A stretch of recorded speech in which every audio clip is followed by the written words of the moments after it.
Hey, what's up, ComicWow? This is Gigi here at San Diego Comic-Con International 2015, and I'm super excited to be joined by Matt Fox and Adam Smith of the new graphic novel coming out, Long Walk to Valhalla. Now, Adam, can you give us a little bit of a briefing on the book so we know exactly what we're getting into with this? Yeah, Long Walk to Valhalla is about a guy that's leaving town, and his car breaks down on the side of the road, and he meets a little girl that says she's a Valkyrie that's there to take him to Valhalla because he's going to die today.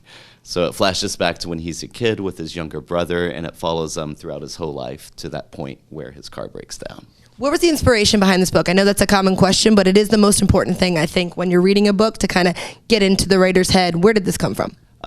It came a lot from like all the Norse mythology that I read when I was in high school. A lot of that stuff is a real bummer, and I kind of felt like telling a story that was a bummer. You wanted to depress everybody. Awesome. Continue.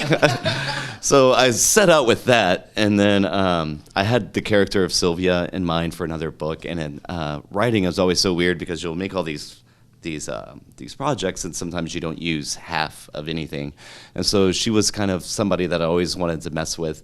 And the idea of doing a Norse myth with her instead of the context that I had her before, and then I wanted to do something that was kind of like a modern take on it, and it just kind of branched from there. Another big influence was Matt and I had only done an 8-page comic before, and we wanted to do something a little bit longer, super ambitious, and we were going for 12 pages, and it ended up turning into 133. But the initial inspiration, too, was Kurt Vonnegut has a short story called Long Walk to Forever. And it's just these two characters walking and talking. And so I told Matt, I was like, it'd be really cool if we did like a 12-page comic that was just two people talking. And of course, that got really boring really fast. And as soon as we hit that like first flashback, it completely changed everything. And the story just kind of, it just kept going. And like, I mean, we didn't know when to stop, and so there was nobody to tell us to stop because, like, you know, we can make it however many pages we want, and so we just kept going and going, and 3 years later, it's How funny is it when you're in school and they're like, write like 100-page or 100-word essay, and it's like very, very, very, very, very, like you can't come up with 100 words, but then as soon as you're writing about something you're passionate about, it's like, oh, these 11, 12, 13 pages turned into like 100 and some. So is that what drives you through this book? You think it's like the passion for the story or just the passion for writing in general? It's definitely the story with this one in particular, because so much of the expanded stuff is stuff that we wanted to tell about our characters. And so it's like, as soon as we introduced Rory's brother Joe, it had to be more than just an aside of, oh, I had this brother Joe. It was like, no, this is his brother, and of course you want to find out about him also. And so it just kept growing because the context that they had with one another relates to the context that like Rory and Sylvia have with one another. And it was really just like wanting to make sure we got to tell as much as we could about them. And then Matt and I both, we have these insane backstories for everybody and how everyone in the town is connected that we, of course didn't need in the book, but we needed to know for ourselves coming from small towns too, of like the small relationships that people have with each other. Now, as the artist on this book, how does that work as far as when Adam is telling the story and you are creating the characters? Is it collaborative as far as what he's envisioning the characters to look like as he's writing them? Or is it something that he allows you to kind of take what you get from the writing to decide what they look like? How does that work? It was more of the latter, I think. We both kind of just started off with not a really tight plan on how we were going to do it. And I think I designed Rory on a Post-it note at work one day, and I remember you sending me the picture of it, and I was like, "Oh, that's perfect. It's him." It wasn't something that was super involved with it. It was just like, "Oh, let's try this. I like that. Let's do this." And then it was very loose and just kind of an organic way of doing it. Now, is the process going on? Because you said this was 3 years from the time of concept to the time of completion, basically. About is it 3 or is it more? You said 3 years later, so that's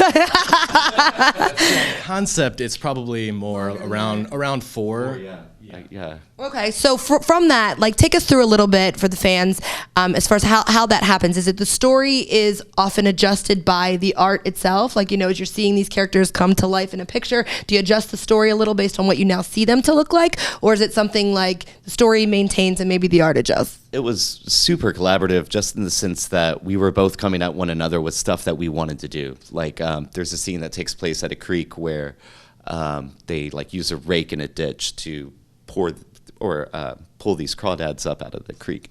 And that was something we had both done as small children. I was like, oh, well, I remember when I was a kid, we used to wrap bacon around fishing line and we'd throw it in. And so Matt's like, oh, I want to draw that. And so he had an idea for this barn. And so I wrote that into it. It was really just each of us coming up with ideas and challenging the other to like, well, now put it in. You know? Yeah. So what books were you inspired by growing up? Is it something like you saw yourself doing and had these inspirations, or is it something that maybe you didn't ever know this was going to be your career, but now that it is, you find those inspirations to be true? Oh, no, I definitely wanted to write as long as I can remember. As far as like inspirations go, it was everything from comics to horror movies to music, poetry. I mean, I was a big Norse literature. Norse mythology was in there.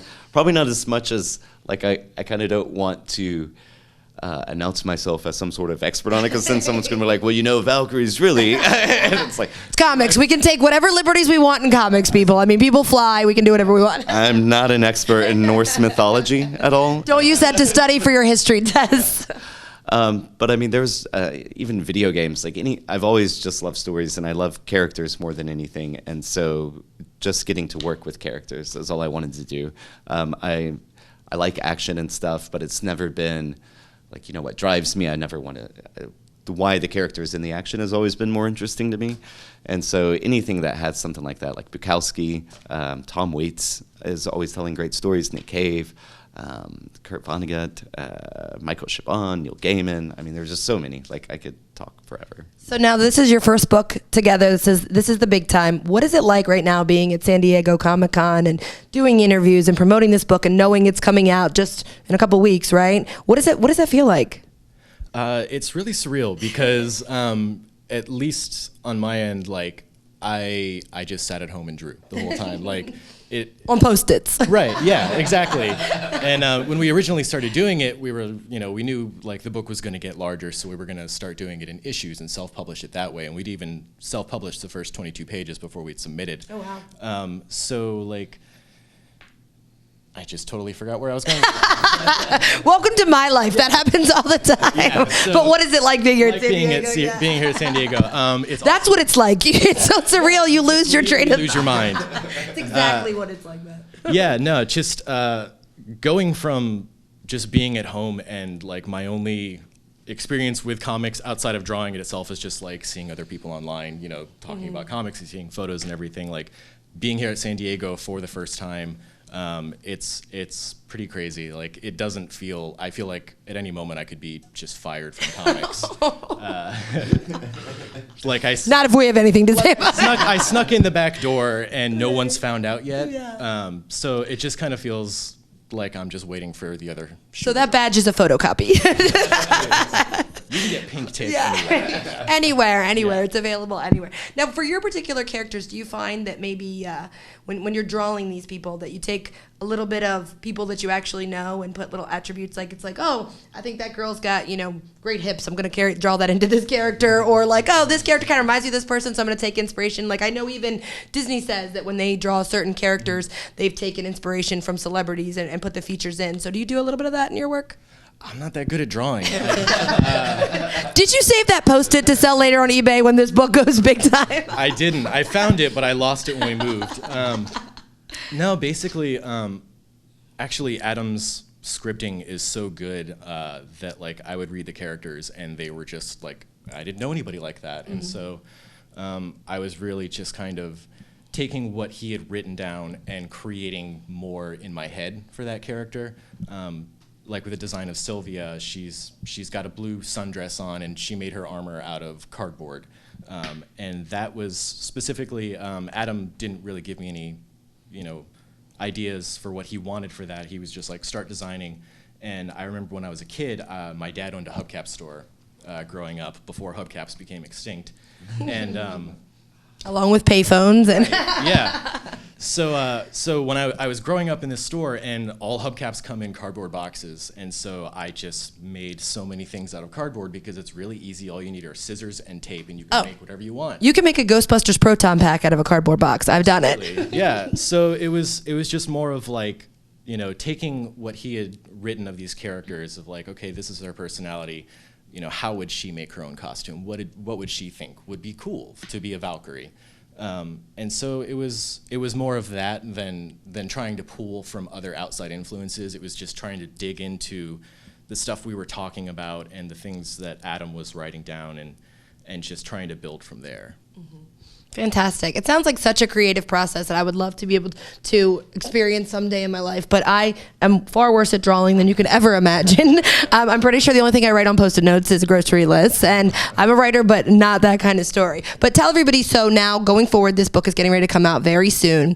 Where does the story go after this issue, though? Once everyone's read this, is there a continuation, or do we move on to a completely different story? Oh, no, this is it. Long Walk will be, it's a completely one and done. It's 133 pages and it's entirely self-contained. We've got some new projects that we're going to be working on coming up. We've pretty much got more ideas than we have time, and so that's a good problem to have, though. That's a definitely good problem to have. So let everybody know where exactly they can find the book, find more about you guys, follow you on social media. Long Walk will be out in comic shops on July 15th, I'm sorry, and then in bookshops the following Tuesday, which is the 21st. You can follow me on disarmedpropaganda.tumblr.com. That's a mouthful. Yeah, sorry to make you type so much. Just can't turn it off. And then your Twitter is at GMatFox? Yes, at GMatFox is my Twitter handle. All right, fantastic. Well, guys, good luck with the rest of the con. I can't wait to read the book. I think it sounds like it's going to be an awesome story. And our fans on ComicWow, I'm sure will be checking it out as well. So until next time, for ComicWow, I'm Gigi. This is Adam. This is Matt. And you're welcome. Thank you.